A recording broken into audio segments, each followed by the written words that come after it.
We sort of said from the beginning of Sunset Overdrive, what would happen if societal norms were stripped away? Would we become creative like Burning Man, or would we become something oppressive like Lord of the Flies? When Marcus and I were first working on our pitch for Sunset Overdrive, one of the things we focused on a lot was these different fashion trends and just people dressing in odd ways. We had a huge collection of all these different ideas of like mods and rockers and just all kinds of crazy different fashion eras. And we handed those to Jacinda, and thank goodness she pared them down to something reasonable and doable. We started taking all the fashion reference they gave us and separating them out into 3 different buckets. Mainstream fashion is basically anything that a normal person would wear.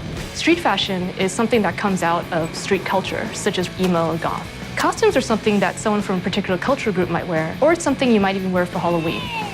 All the Sunset vanity takes from one or more of these buckets, which makes them both relatable and understandable. Diversity was very important to me because it is all about player choice and being who you want to be. And I think it definitely makes our game stand apart from other games. I think one of the interesting things about Sunset Overdrive is that most of our concept artists are actually not from the United States. I think this will appeal to a lot of different people.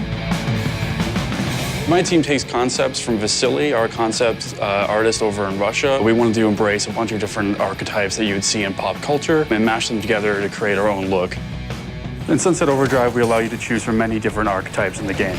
That includes different races, different body types, big and small, and different genders. We have outfits that are meant to be together, and you can get them as presets in the game. You can combine all the different pieces to make exactly what you want. So if you get your Day of the Dead face paint, you can combine that with your wrestling pants, your chainmail shirt, and your cowboy boots. Every item that you unlock in the game will have Havoc physics applied to it as well. So when you're running around the world, we really want you to feel like it's alive. Clothes sort of provide people's most obvious identity and can even act as masks. So it's really important to me and Marcus that vanity stay as just a purely vanity element, that we didn't attach RPG stats or any other bonuses to it. And it was something that was a really big fight around the studio. Marcus and I just had to stand firm and say, you know, it's really important to this game that players be able to wear whatever they want to wear to express themselves.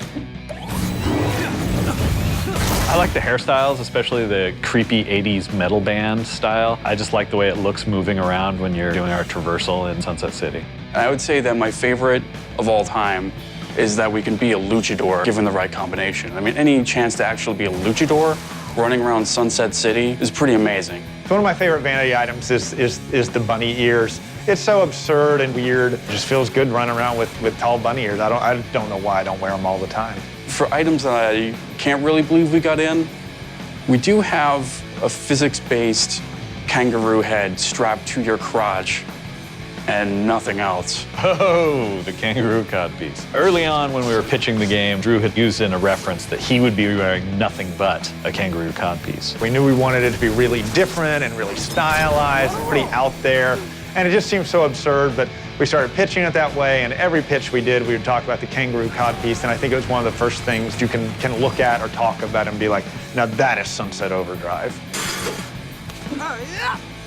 So after you've dressed up your character and you've got them looking the way you want, we still got a ton of customization with the weapons, the traps, the amps, a lot of different things on the gameplay side. So thanks for coming to Comic-Con and checking Sunset Overdrive out. Hope you pick it up on October 28th and let your freak flag fly high.